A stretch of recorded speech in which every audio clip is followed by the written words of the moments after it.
आध्यात्म के संवाद वार्तामाला क्रम के अंतर्गत मैं मथुरा शाखा चैनल वाजपेयी आपका सभी का हृदय से स्वागत करता हूं। आध्यात्म के संवाद ये वार्तामाला श्रृंखला जो श्री अरविंद सोसाइटी हिंदी क्षेत्र और सैफिक का संयुक्त प्रयास है और जिसमें विशेष भूमिका रही हिंदी क्षेत्र के वाइस चेयरमैन माननीय मनोज शर्मा जी की, उसका 16वां पुष्प हमारे सम्मुख प्रस्तुत होने जा रहा है।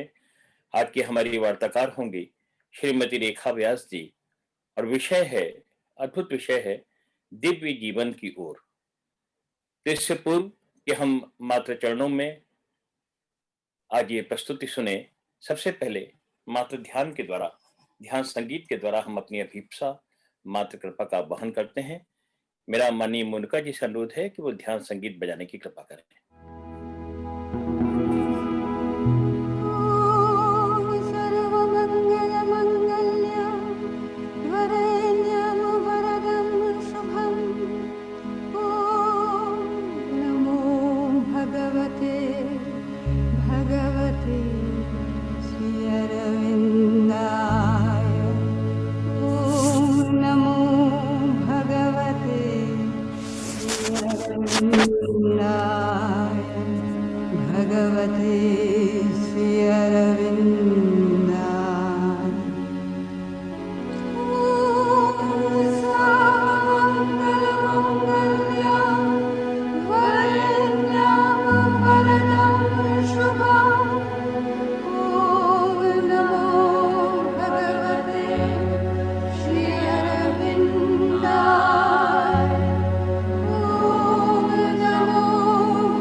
श्री अरविंद शरणम मम, मां मीरा शरणम मम। अभी हमने ध्यान संगीत के द्वारा मां की अभीप्सा का वहन किया। हमारे बीच में आज ये जो वार्तामाला क्रम आरंभ होने जा रहा है, पारंपरिक रूप से वार्ता से पहले हम हमेशा एक बार मां के चरणों में प्रार्थना प्रस्तुत करते हैं। प्रार्थना और ध्यान पुस्तक से वो प्रार्थना प्रस्तुत की जाती है। आज हमारे बीच में ये प्रार्थना प्रस्तुत करने के लिए हम सब की ओर से माननीय वंदना अवस्थी दुबे जी उपस्थित हैं। आप सतना केंद्र से हैं और बहुत समर्पित साधिका है मां श्री अरविंद की। मैं उनसे आग्रह करता हूं कि वो हम सब की ओर से प्रार्थना प्रस्तुत करने की कृपा करें। माननीय वंदना अवस्थी दुबे जी।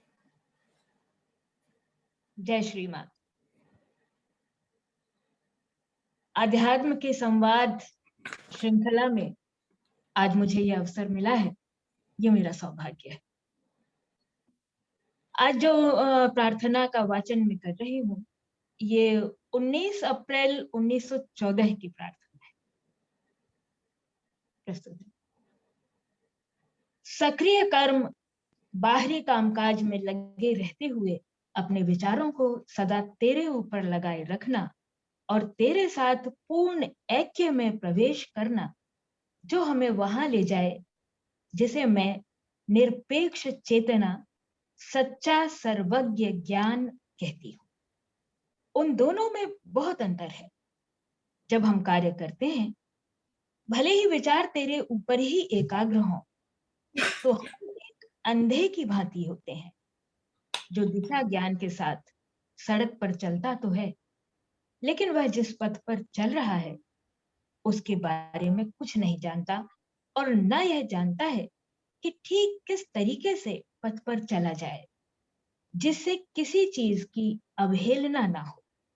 इसके विपरीत दूसरी दशा में पूरे प्रकाश में स्पष्ट दृष्टि प्राप्त होती है। हर छोटे से अवसर पर भी उपयोग होता है। कर्म की बहुलता और अधिकतम परिणाम आते हैं। और अगर दूसरी वृत्ति पाने से पहले पहली अनिवार्य हो, फिर भी हमें किसी क्षण भी काम करना, पूर्ण सायुज्य पाने के लिए प्रयास करना बंद न करना चाहिए।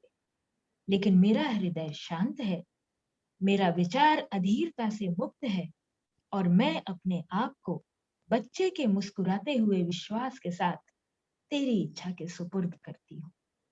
वर दे कि सभी पर तेरी शांति का राज्य हो। जय श्री राम। इतनी सुंदर प्रार्थना है, इतनी सुंदर कि हम शिशुवत विश्वास के साथ में अपने आप को तेरे चरणों में प्रस्तुत कर रहे हैं। बहुत सुंदर प्रार्थना अभी माननीय वंदना अवस्थी दुबे जी, जो कि सतना केंद्र की हैं, हमारे बीच में प्रस्तुत की उन्होंने। और जैसा कि मैंने पूर्व में बताया कि आध्यात्म के संवाद, ये जो वार्तामाला श्रृंखला आरंभ हुई है शेरविन सोसाइटी हिंदी क्षेत्र और सैफिक के संयुक्त प्रयासों से, उसका आज 16वां पुष्प माँ और शेरविन के चरणों में हम प्रस्तुत कर रहे हैं। हमारे ये जो आज की वार्ता है, इसके मुख्य वार्ताकार हैं श्रीमती रेखा व्यास और वार्ता का विषय है दिव्य जीवन की ओर। बड़ा सुंदर विषय है। मैं माननीय रेखा व्यास जी का परिचय आपको बता दूं। श्रीमती रेखा व्यास जी शेरविन सोसाइटी धार से संबद्ध हैं। वहां पर बड़े सुंदर रेलिक्स हैं माँ शेरविन के, बहुत सुंदर मंदिर बना हुआ है। आपका कभी जाना हो मध्य प्रदेश में तो वहां अवश्य जाइए। और बड़ा प्रसिद्ध परिवार है व्यास परिवार धार का। और माँ और शेरविन के भक्त के लिए ही ये परिवार जाना जाता है। परंपरागत रूप से इनके एक परिवार में बहुत कम ऐसे परिवार हैं जहां लंबी परंपरा चल रही है माँ शेरविन की भक्त की। उस परिवार में ये आविर्भाव होकर के भोपाल से आई थी। आज आप वहां प्रबंध समिति की सदस्य हैं और श्री मातृ चेतना के विशेष आशीष प्राप्त व्यास परिवार की माननीय सदस्य हैं। आप पौंडीचेरी सहित विभिन्न हिंदी क्षेत्रीय और वार्षिक सम्मेलनों में सक्रियता से भाग लेती रही हैं। आप जीवन बीमा निगम में कार्यरत हैं, परंतु कहीं भी हम कार्यरत हों, लेकिन किस तरह से हम अपने कार्य को माँ और शेरविन के चरणों में समर्पित करके पूर्णता से कर सकते हैं, इसके प्रतीक हैं वो। माननीय श्रीमती रेखा व्यास जी जितनी सरल और जितनी श्री माँ की सहज बालिका हैं, उनकी अभिव्यक्ति भी अभी आप सुनेंगे तो उतनी ही सहज और सरल है। वे आज हमारी मुख्य वार्ताकार है। मुख्य विषय है दिव्य जीवन की ओर। माँ ने एक जगह कहा है कि चुनाव अनिवार्य है, सत्य या रसातल। वास्तव में हम इस समय भागवत मुहूर्त की जो कालखंड चल रहा है, भागवत लीला का, श्री माँ की लीला का, जिसमें इस पृथ्वी का रूपांतरण हो रहा है, चेतना का रूपांतरण हो रहा है, तो ये भागवत मुहूर्त है। और इसमें निश्चित रूप से हमको चुनाव करना है कि हम दिव्यता की ओर अग्रसर हों, या जैसा कि माँ ने कहा चुनाव अनिवार्य है, या धरातल की ओर। माँ एक जगह कहती हैं कि उद्देश्यहीन जीवन सुखहीन जीवन होता है, और जो हमारे जीवन का उद्देश्य होता है वो हमारे जीवन के स्तर को तय करता है। तो दिव्य जीवन की ओर बड़ा इंस्पायरिंग, बड़ा प्रेरक विषय है। मैं इससे पूर्व कि ज़्यादा समय लेकर के और बाधा बनूं आपके और माननीय वार्ताकार जी के बीच में, श्री माँ की छोटी सी वाणी एक आपके सामने प्रस्तुत कर रहा हूं, क्योंकि इस समय किया गया छोटा प्रयास भी हमको हमको परिणाम में भागीरथ प्रयास जैसे परिणाम देगा। माँ ने 1958 में वार्ता करते समय अपने शिष्यों से कहा था, एक शिष्य के इस प्रश्न के उत्तर में कहा था, ये माँ कह रही हैं कि मैं तुम्हें बतला दूं कि इस समय पृथ्वी पर तुम्हारे रहने मात्र से तुम इसके विषय में सचेतन हो या नहीं, तुम इसे चाहते भी हो या नहीं, तुम इस नए अतिमानसिक तत्व को अपनी सांसों की हवा के साथ आत्मसात कर रहे हो। कितने सुंदर माँ की वाणी है कि तुम इस नए अतिमानसिक तत्व को अपनी सांसों की हवा के साथ आत्मसात कर रहे हो, जो अब पृथ्वी के वायुमंडल में फैल रहा है। और यह तुम्हारे भीतर उन चीजों को तैयार कर रहा है जो बहुत फुर्ती से अभिव्यक्ति होंगी जैसे ही तुम निर्णायक कदम उठाओगे। माँ कहती हैं कि जैसे ही तुम निर्णायक कदम उठाओगे, यानी तुम स्वीकार करोगे कि मुझे दिव्य जीवन का चुनाव करना है, तो ये बड़ा ही प्रेरक वाक्य है। और मैं आमंत्रित कर रहा हूँ हमारी माननीय वार्ताकार श्रीमती रेखा व्यास जी को दिव्य जीवन की ओर वार्तामाला क्रम में अपने विचार प्रस्तुत करने के लिए। माननीय व्यास जी। जय श्री माँ। आवाज आ रही है? जी आ रही है आवाज आपकी। प्रिय साथियों, श्री अरविंद के 150वें जन्मोत्सव वर्ष में श्री अरविंद सोसाइटी हिंदी क्षेत्रीय समिति और सेफिक के द्वारा आयोजित की जा रही इस ऑनलाइन वार्ता की पिछली 15 वार्ताएं हमने श्री अरविंद, श्री माँ के विषय में और उनसे संबंधित अन्य विषयों पर सुनी, जाना, समझा और उसका आनंद लिया। आज इसी यज्ञ में मुझे भी अपनी ओर से एक पुष्प चढ़ाने का, एक आहुति देने का सुअवसर प्राप्त हुआ है और मैं इसके लिए श्री माँ के प्रति अपनी कृतज्ञता व्यक्त करती हूँ और आयोजकों के प्रति अपना आभार मानती हूँ कि उन्होंने मुझे इस बहाने से श्री माँ श्री अरविंद के प्रति जुड़ने का एक अच्छा मौका दिया, एक अच्छा अवसर मुझे मिला कि मैं ज्यादा से ज्यादा समय पिछले कुछ 2-3 दिनों में उनके साथ में रही, उनको जानने की और समझ पाने की कोशिश कर रही हूँ। उसी के कुछ पुष्प, उसी की कुछ पंक्तियां, उसी की कुछ बातें मैं आपके साथ में शेयर करूंगी। और जैसा कि अनिल भाई कह रहे थे कि हम सब मिलकर के साथ में दिव्य जीवन की ओर, जहां माँ हमें उंगली पकड़ के ले चल रही हैं, हम अपना एक एक पग धीरे धीरे पूर्ण विश्वास, पूर्ण कृतज्ञता, पूर्ण श्रद्धा के साथ में बढ़ाते हुए आगे चलें। और इस कार्य में, इस पुनीत कार्य में जहां माँ हमें ले चल रही है, जब हम लोग सभी लोग साथ में होंगे तो उसका आनंद कई गुना बढ़ जाएगा, ऐसा मेरा मानना है। इस प्रसंग में मैं कहना चाहूंगी कि आज का जो वातावरण है वो सभी जगह असमंजस, भय और मृत्यु की छाया से भरा हुआ प्रतीत हो रहा है। ऐसे समय में हमें श्री अरविंद के उस परम आश्वासन और ज्ञान का, जो उन्होंने उस समय दिया था जब द्वितीय विश्व युद्ध के रूप में मृत्यु का दंश हमें निरंतर डसने के लिए तैयार था, तो वो एक बहुत ही बड़ा आश्वासन उन्होंने हमें दिया है। उन्होंने इस घड़ी में न केवल नूतन प्रकाश और ज्ञान दिया, बल्कि पृथ्वी पर दिव्य जीवन की सुनिश्चिति भी कर दी। आज तक के पृथ्वी के इतिहास में इतनी क्रांतिकारी और असंभव सी प्रतीत होने वाली बात हमने कभी भी किसी से भी ना तो सुनी थी, न जानी थी, न मानी थी। श्री अरविंद श्री कृष्ण के का साक्षात्कार करके 1904 में पौंडीचेरी आए। वहां उन्होंने अपना योग साधनामय जीवन शुरू किया, कुछ अपने शिष्यों के साथ में रहे। जब द्वितीय विश्व युद्ध शुरू हो रहा था 1914 से 1920 के बीच में, श्री अरविंद ने आर्य नाम से कुछ पत्रिका का संपादन किया। कुछ लेख उन्होंने दिए। उन लेखों के माध्यम से उन्होंने हमें, और जो उस समय हमारा देश गुलाम था, उन क्रांतिकारियों के लिए, देशवासियों के लिए संदेश भी दिए और हमें प्रेरणा भी दी। वो जो प्रेरणा है, वो जो पुष्प हैं, वो आज हमारे लिए ज्ञान के प्रकाश के स्तंभ बन गए हैं। वो जो लेख उस समय उन्होंने दिए, वो लेख हमारे पास basis of Indian culture, synthesis of yoga और ह्यूमन साइकिल के नाम से, लाइफ डिवाइन के नाम से पुस्तकाकार होकर के उपलब्ध है।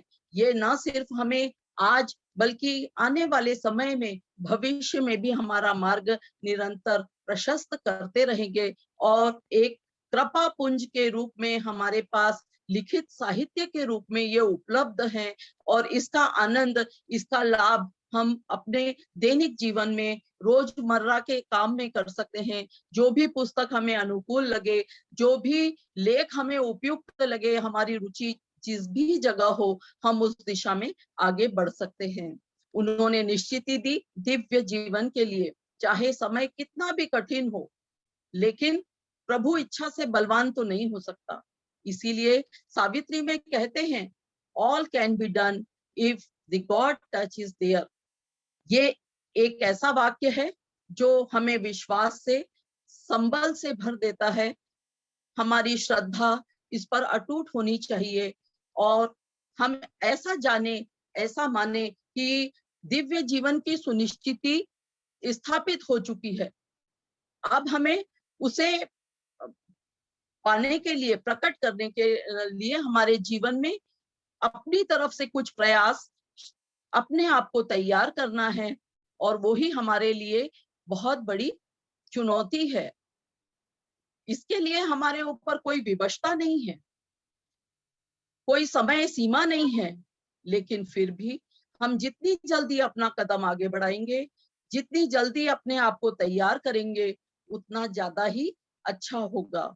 मैं माननीय मनोज भाई का और रितम दीदी का आभार मानती हूँ कि उन्होंने विषय चुनने में मुझे सहायता की और मैं इतना सुंदर विषय लेकर के आगे बढ़ पा रही हूँ और आप सबके साथ एक एक कदम से कदम मिला के चलने के लिए माँ के साथ में तत्पर हूँ। इसके लिए मैं उनका हृदय से धन्यवाद करती हूँ।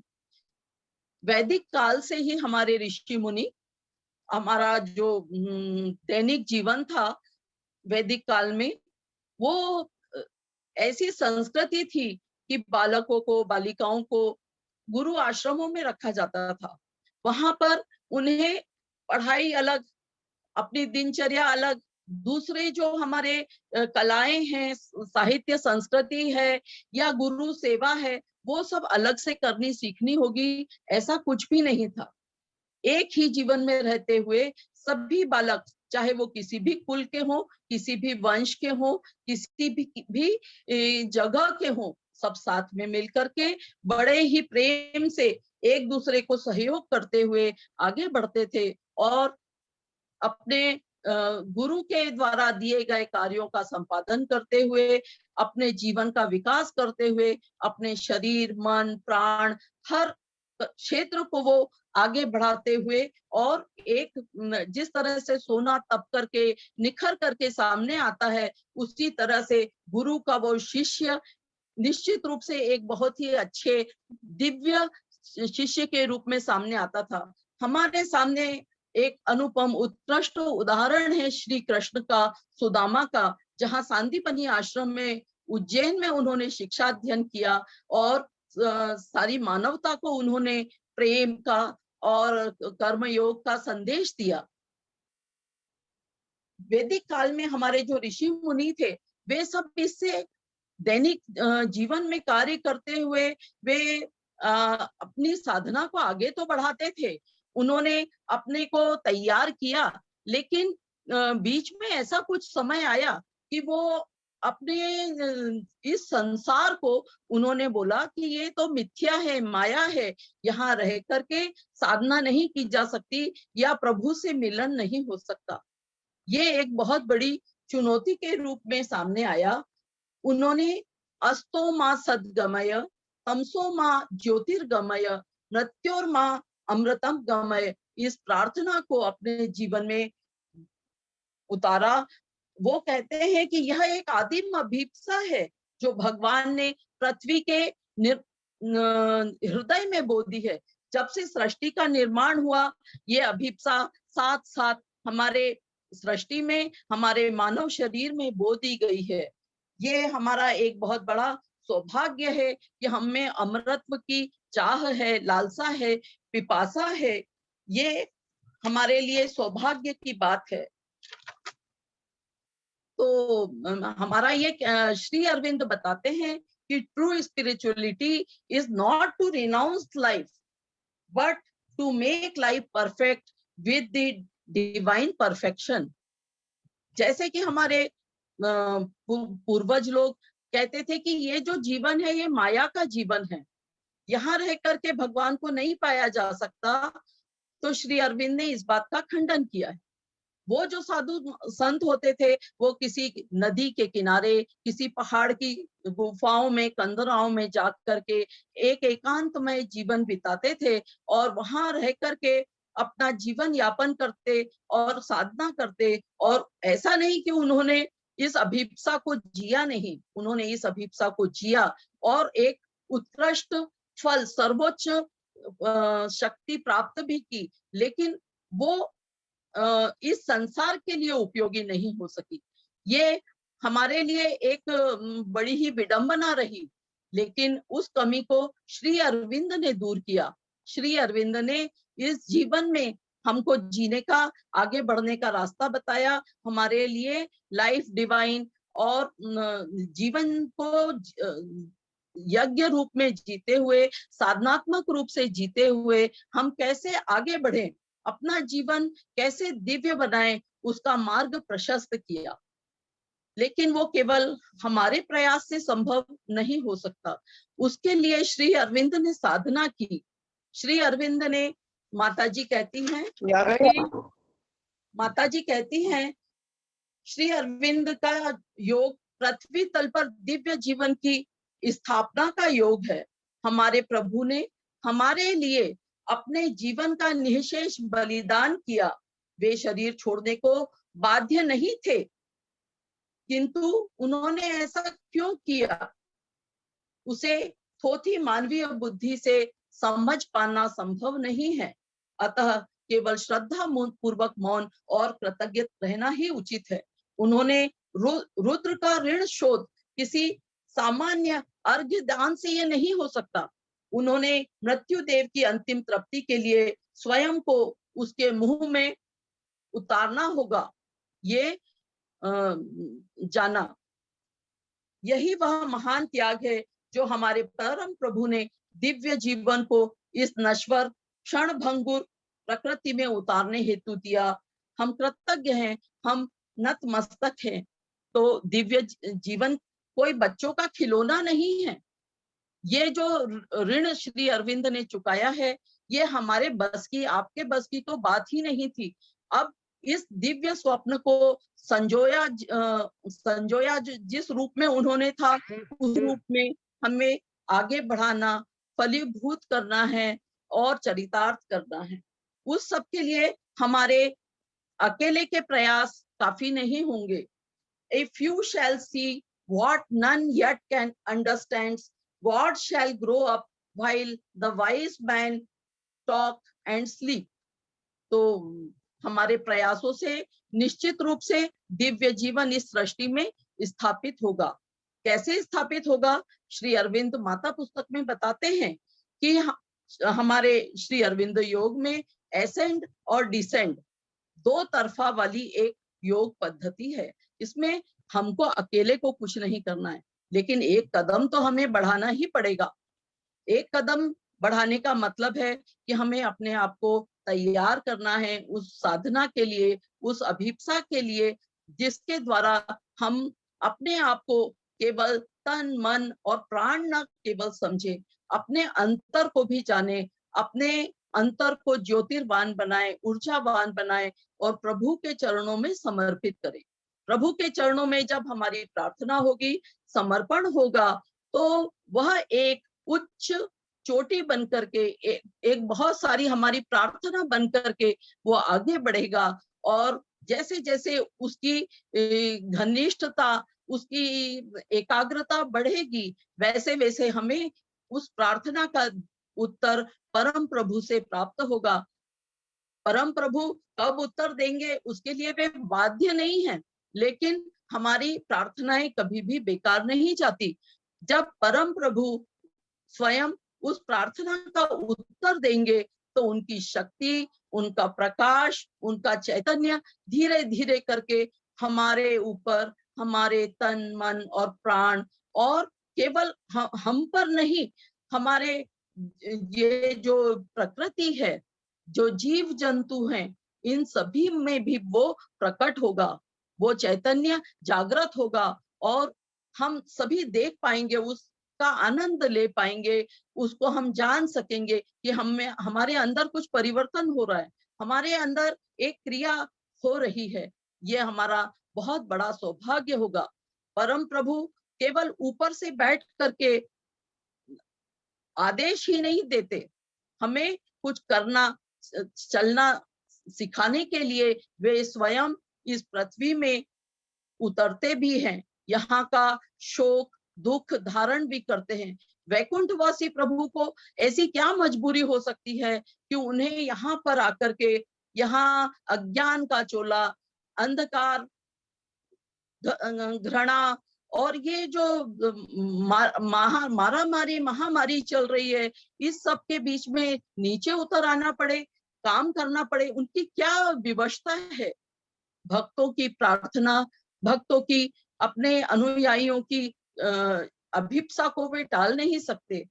तो जब वे इस तरीके से काम करते हैं, वे जब अपने आप को नीचे उतारते हैं हम सभी के बीच में, तो उनकी दिव्यता को वे वहीं छोड़ आते हैं।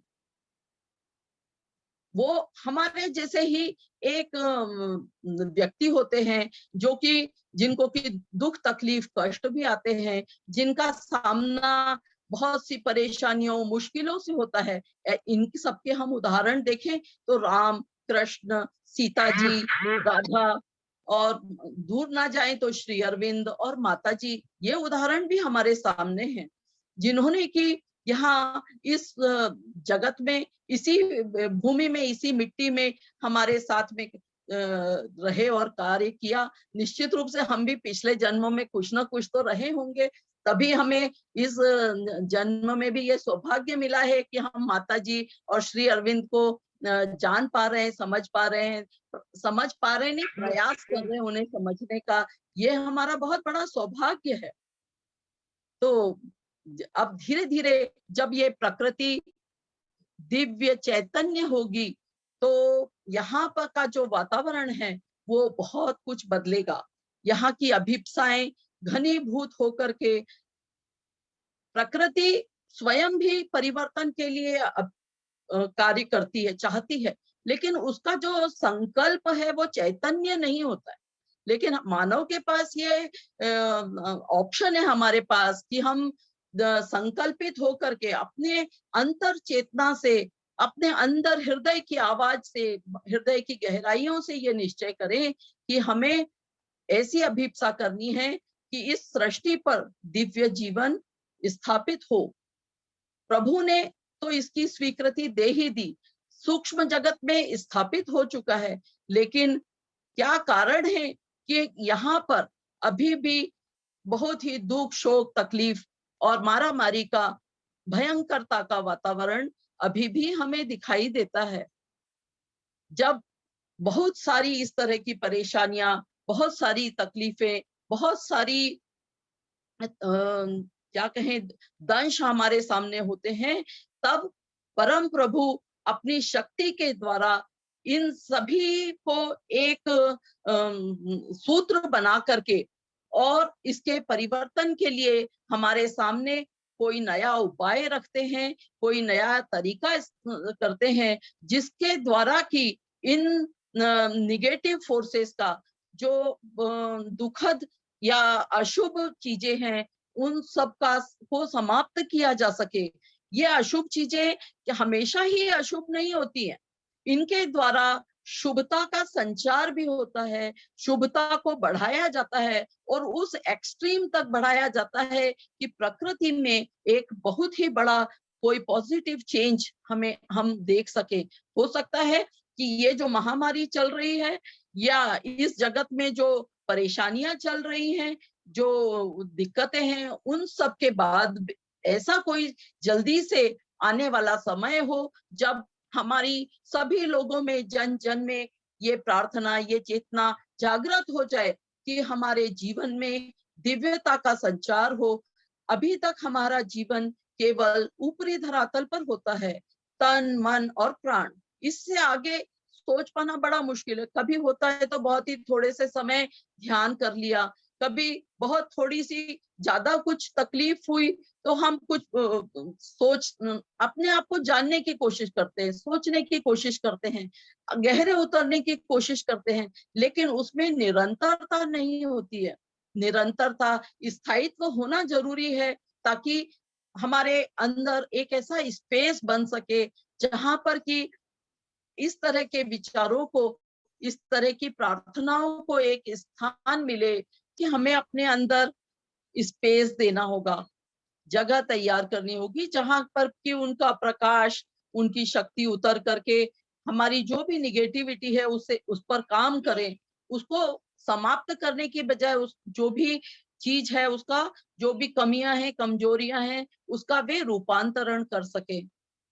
और जब उनका रूपांतरण होगा तो जो निगेटिव चीज थी, निगेटिव शक्ति तो थी, शक्ति कभी भी नष्ट नहीं होती, लेकिन जब रूपांतरण हो जाएगा तो वही चीज पॉजिटिव में बदल जाएगी और हमारे अंदर एक अच्छा परिणाम, सकारात्मक परिणाम सामने आएगा। परम प्रभु ने इस सृष्टि के लिए अवतार के रूप में जन्म लिया। कई बार हम देखते हैं कि परम प्रभु ने राम रूप में जन्म लिया, कृष्ण रूप में जन्म लिया। उन्होंने मर्यादा पुरुषोत्तम के रूप में आकर के कई मर्यादाओं को स्थापित किया। श्री कृष्ण ने प्रेम का संचार किया, बहुत महानायक के रूप में वे हमारे सामने आए।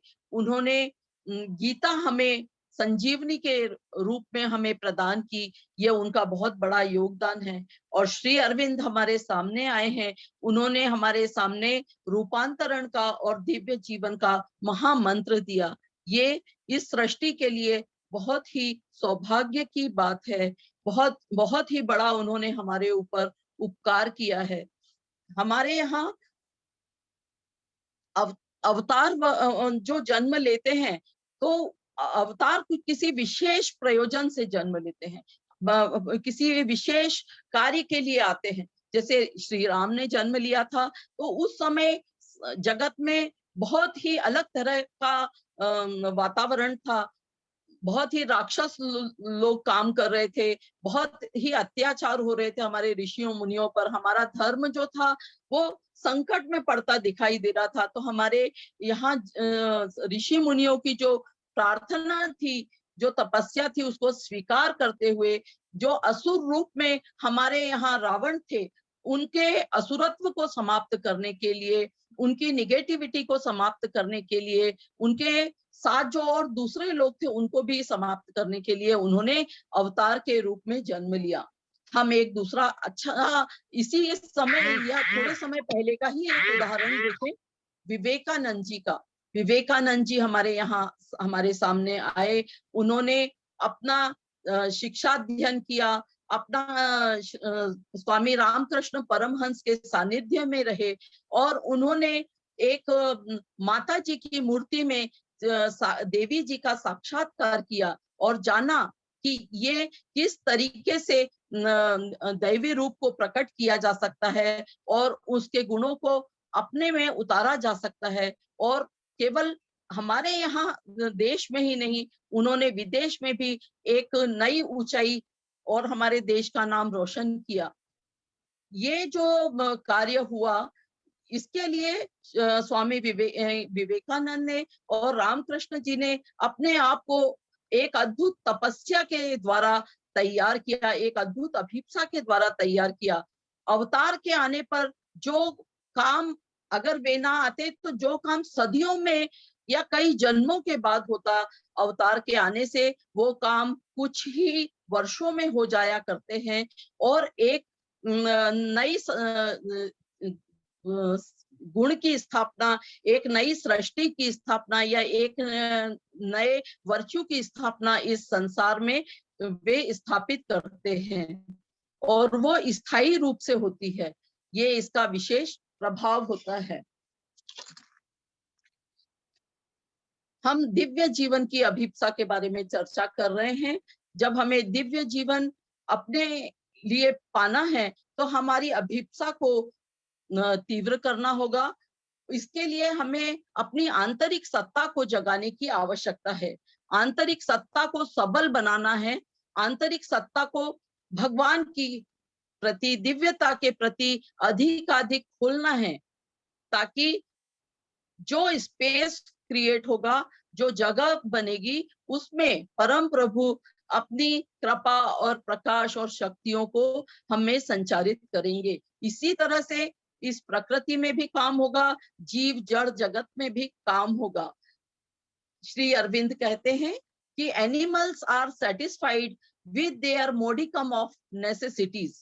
जो जीव जंतु हैं वो कम से कम अपनी जो आवश्यकताएं हैं, जैसे भोजन, निद्रा, मैथुन वगैरह, जब वो प्राप्ति उनको हो जाती है तो वे संतुष्ट हो जाते हैं। Gods are content with their splendour. और जो देवता हैं वो अपनी भोग, पूजा, प्रसादी जो भी होता है उनका ऐश्वर्य, उससे वे संतुष्ट रहते हैं।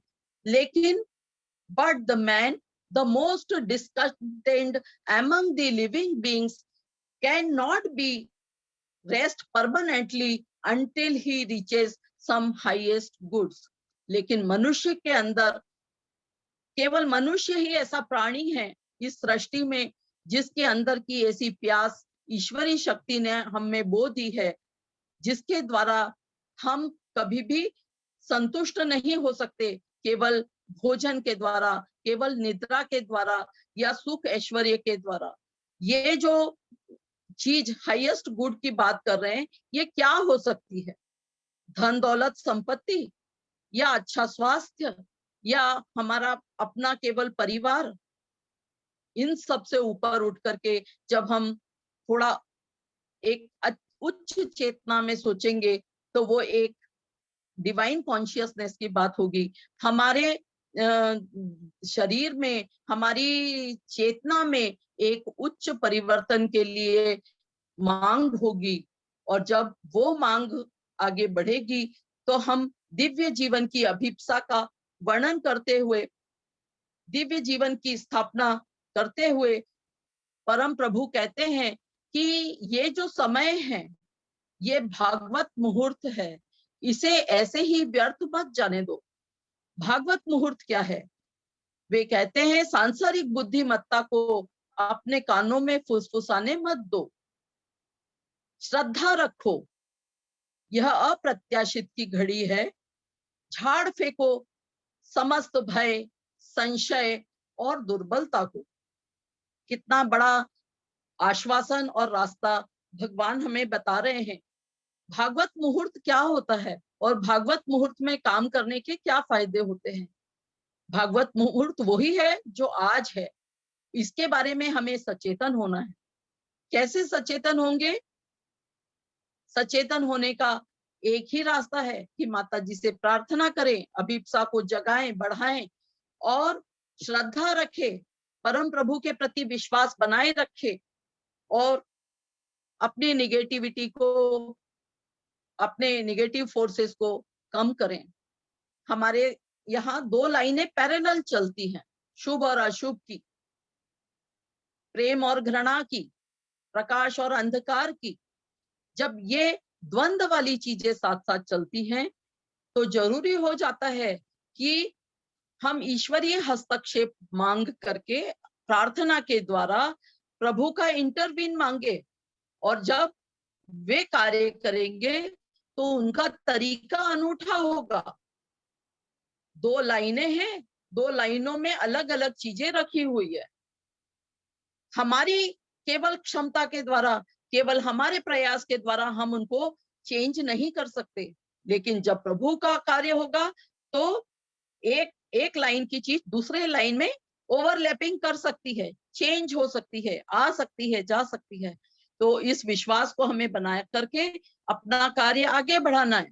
तो हमें अपने आप के अंदर देखना है, झांकना है, कौन सी चीज हमारे यहाँ पॉजिटिव है और उसे कैसे बढ़ाया जा सकता है। हमारी प्रार्थना की शक्ति को हम बढ़ाएं,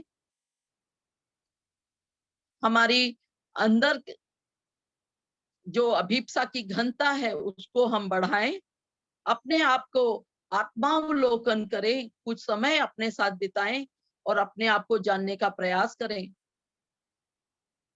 श्री माँ श्री भगवती की कृपा से हम इस सफर में आगे बढ़ते चले जाएंगे, बहुत बहुत दूर तक आगे जाएंगे। माँ का आश्वासन है हमारे साथ बहुत बड़ा, निश्चित रूप से हम इसे पूर्ण करेंगे। A few shall see what none yet understands. God shall grow up while the wise men talk and sleep. Savitri में श्री अरविंद ने हमें ये विश्वास दिलाया है कि हम आने वाले समय में इसी सृष्टि में रह करके, इसी जीवन में रह करके, या हो सकता है आने वाले जीवन में हम ये देख सकें कि दिव्य जीवन पृथ्वी पर स्थापित हो रहा है, हो चुका है और हम सब उसमें कार्यरत हैं। जब परम प्रभु ने 1950 में अपना देह त्याग किया, देह को समर्पित किया, कहें क्यों समर्पित करना पड़ा उन्हें? क्योंकि पृथ्वी तैयार नहीं थी। पृथ्वी को तैयार करने के लिए, अति मानसिक शक्ति को उतारने के लिए, अति मानसिक शक्ति क्या है? जो मन से ऊपर की शक्ति है। मन से ऊपर की शक्ति, परम प्रभु की दिव्य शक्ति, चेतना शक्ति, जब ये नीचे उतर करके काम करेगी हमारी प्रकृति में, हमारी चेतना में, हमारे अंतर में, तब हमारे यहाँ रूपांतरण का और दिव्यकरण का काम हो सकेगा। तब उसके लिए परम प्रभु को अपना अर्घ्य देना पड़ा, अपने आप को सौंपना पड़ा। उसके बाद का सारा कार्यभार माताजी ने संभाला। माताजी ने 1956 में बताया कि अतिमानस की स्थापना तो श्री अरविंद अपने शरीर पर कर चुके थे। भौतिक में अतिमानस का अवतरण हुआ, उसका फैलाव हुआ, उसका बिखराव हुआ और वो चेतना स्थायी रूप से इस सृष्टि में, इस जगत में, इस जड़ जगत में व्याप्त हो गई है।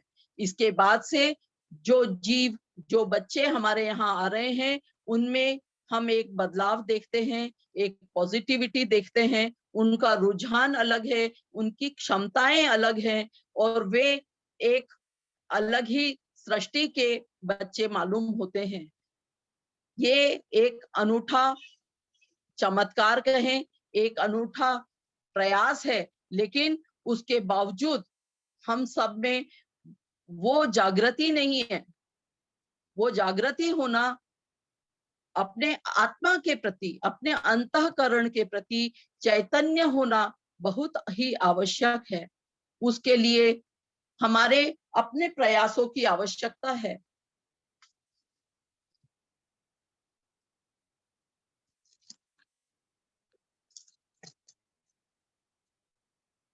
भगवान विश्व शक्ति को, प्रकृति शक्ति को एक डायनामो की तरह इकट्ठा करते हैं, अपने अंदर एकाग्र करते हैं और उसे सर्वांगीण समग्र रूप से प्रभावशील करने के लिए संकेंद्रित और संचालित करते हैं। वे मृत्यु का दर्द स्वीकार करते हैं और अज्ञानमय जीवन के जहर को नीलकंठ शिव के समान पान भी करते हैं, ताकि उसे आनंद और अमरता में बदला जा सके।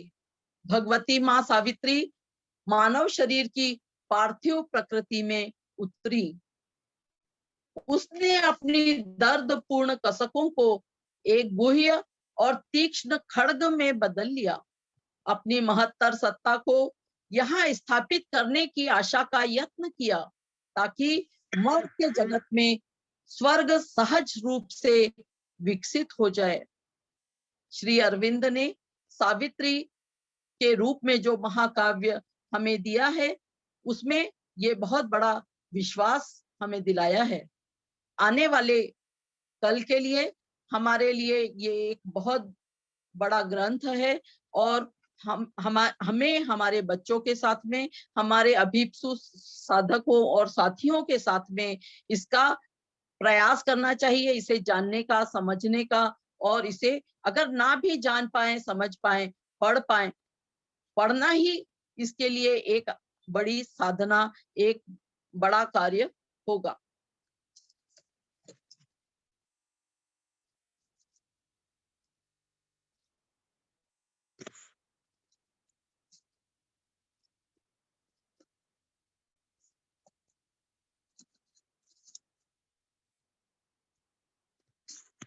मैं सावित्री की कुछ पंक्तियां लेना चाहूंगी, जिसमें कि परम प्रभु ने हमें आश्वासन दिया है।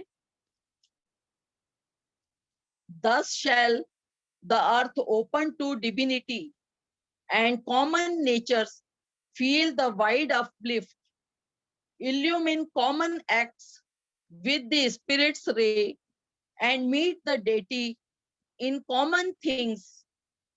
Nature shall live to manifest secret God. The Spirit shall take up the human play. This earthly life become the life divine.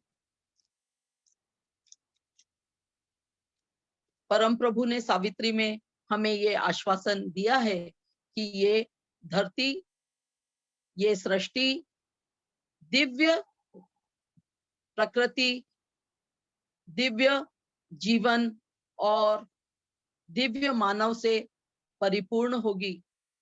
अब हमारा ये कर्तव्य है कि हम इसके योग्य बने, अपने आप को योग्य बनाने की तैयारी और साधना करें।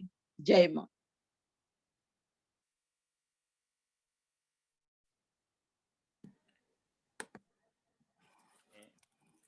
बहुत सुंदर, जैसा कि मैंने पूर्व में कहा था, बहुत सहज और बहुत सरल तरीके से, जब गूढ़ शब्दों को सहज और सरल तरीके से प्रस्तुत किया जाता है तो वो सहज ही हृदय में उतरते हैं। बड़ी सुंदर वार्ता माननीय रेखा व्यास जी ने प्रस्तुत की। उन्होंने अपनी वार्ता में रुद्र का ऋण जो हम पढ़ते हैं, श्री अरविंद के उस महान त्याग का वर्णन किया जो उन्होंने मानव देह में रहते हुए स्वीकार किया, उन कष्टों को उठाना। उन्होंने अपनी वार्ता में अभीप्सा और अवतरण, वो दो तत्व हैं कि जिनकी बहुत आवश्यकता है अगर हम दिव्य जीवन की ओर बढ़ना चाहते हैं, तो बहुत सुंदर तरीके से उसके बारे में बताया। वास्तव में उन्होंने बताया कि जो श्री अरविंद का योग है वो जीवन से पलायन का योग नहीं है, जीवन के परिष्करण का योग है। और दिव्य जीवन जो श्री अरविंद ने अपनी पुस्तक लिखी जो बहुचर्चित हुई, लाइफ डिवाइन, तो वो सिखाती है, बताती है कि जीवन जो है वो परिष्करण के लिए है, पलायन के लिए नहीं है। और श्री अरविंद ने अपने निजी जीवन में जो उनकी जेल यात्रा है, जो उनकी कारा कहानी है, कितना सुंदर उन्होंने वर्णन किया है कि उन अपराधियों के बीच में उन्होंने दर्शन किए उनकी योग्यता के, उनके अंदर के दिव्य के। तो मैं बहुत बहुत आभारी हूँ माननीय रेखा व्यास जी का और अपने सभी सम्मानीय श्रोताओं का जो इस वार्तामाला क्रम में आज उपस्थित है। मैं यहाँ पर श्री अरविंद के कुछ वाक्य आपके सामने अवश्य पढ़ना चाहूंगा। श्री अरविंद ने लिखा है कि अब हमें कौन सी नई वस्तु प्राप्त करनी है, यानी दिव्य जीवन क्यों आवश्यक है, हमें आगे बढ़ना क्यों है। वो कहते हैं कि प्रेम, क्योंकि अभी तक तो हमने केवल द्वेष और आत्मसंतोष ही प्राप्त किया है। दूसरा कहते हैं ज्ञान, क्योंकि अभी तक तो केवल हमने स्खलन और अवलोकन की ही विचार शक्ति प्राप्त की है। फिर कहते हैं आनंद, क्योंकि हम अभी तक सुख दुख और उदासीनता ही प्राप्त कर पाए हैं। फिर श्री अरविंद कहते हैं कि हमें शक्ति प्राप्त करनी है, क्योंकि अभी तक तो निर्बलता, प्रयत्न और पराजित विजय ही हमारे पल्ले पड़ी है। फिर श्री अरविंद कहते हैं हमें प्राप्त करना है जीवन, अभी हमने जन्म, वृद्धि और मरण ही तो पाया है। और श्री अरविंद कहते हैं सबसे अंत में कि और हमें प्राप्त करना है ऐक्य, क्योंकि अभी तक युद्ध और संघर्ष की ही उपलब्धि हुई है। वो कहते हैं श्री अरविंद कि एक शब्द में कहें तो हमें भगवान को पाना है और अपने आप को उसके दिव्य स्वरूप की प्रतिमा के रूप में फिर से गढ़ना है। तो हमको अपने आप को भगवान के दिव्य स्वरूप की प्रतिमा के रूप में पुनः गढ़ना है। ये संदेश, ये वाणी, ये अमृत वाणी श्री अरविंद ने सुनाई। और आज हमने जो वार्तामाला क्रम है इसके माध्यम से बहुत सुंदर शब्दों में इनको ग्रहण किया कि किस तरह से हम अपने जीवन को दिव्य बना सकते हैं। मैं यहाँ आपके सामने निवेदन करना चाहूंगा कि ये जो प्रसारण होता है ये न केवल फेसबुक के अंदर भी साथ साथ समानांतर रूप से प्रसारित होता है लाइव, बल्कि उसके साथ साथ में आप आने वाले एक सप्ताह के बाद यूट्यूब के अंदर भी जो श्रोता पुनः देखना चाहें, सुनना चाहें इस वार्ता को, तो वो यूट्यूब के अंदर भी जितने भी वार्तामाला श्रृंखलाएं चल रही है उसके सभी वीडियो और ऑडियोज उपस्थित हैं यूट्यूब में। तो आप यूट्यूब में भी इसको एक सप्ताह बाद देख सकेंगे। अभी जो हमारे सामने वार्ता प्रस्तुत थी श्रीमती रेखा व्यास जी की, हमारे बीच में जो अगली वार्ता होगी वो 2 मई को प्रस्तुत होने जा रही है और वो वार्ता प्रस्तुत करेंगे शाहजहांपुर केंद्र से श्री सौम्यम रवि द्विवेदी। श्री सौम्यम रवि द्विवेदी जी की वार्ता का विषय होगा आनंदमयी, चैतन्यमयी, सत्यमयी परमे। तो 2 मई को पुनः हम मिलेंगे इस वार्तामाला क्रम की 17वीं श्रृंखला में 17वें पुष्प के निवेदन पर। मैं पुनः पुनः बहुत आभार व्यक्त करता हूँ माननीय हमारी वार्ताकार रेखा व्यास जी का, माननीय वंदना दीदी का और मोनिका जी का जिन्होंने बहुत अच्छा संचालन किया। और अब मोनिका जी से आग्रह है कि वो ध्यान के संगीत के द्वारा इस कार्यक्रम को समाप्त के चरण की ओर ले जाएं। मोनिका जी।